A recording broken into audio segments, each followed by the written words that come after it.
In other breaking news coming in, the national capital is facing a massive shortage of ambulances. 2 years after the Delhi government handed over the maintenance of ambulance service to a private company, only 68% of ambulances are actually on the ground, while the remaining are languishing in service centres. The company in charge is now blaming non-payment of dues from the government and the rising fuel prices as the reason for the ambulance crunch.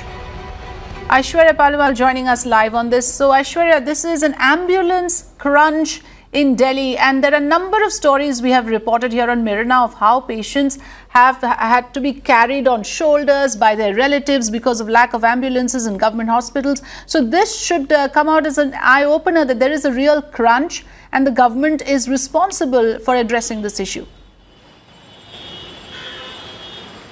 Well, definitely, the buck stops with the government. The government should make sure that ambulances reach the patients as soon as possible, because ambulances are the first line of defense that a patient has.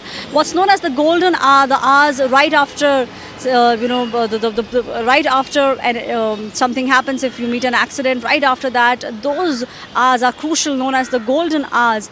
Now, there's an acute shortage here in the national capital, because most of these ambulances, close to 30% of them on a daily basis, are standing at one service centre or the other, and we have documents to prove that. Mirror Now has access documents which prove that these ambulances are not running at 100% capacity. Forget 100%, only 68% is what is running at the moment. Right, so about 186 out of the 285 that are required. Now, what does this mean? It could mean that a lot of patients would still have to fend for themselves when they have an emergency?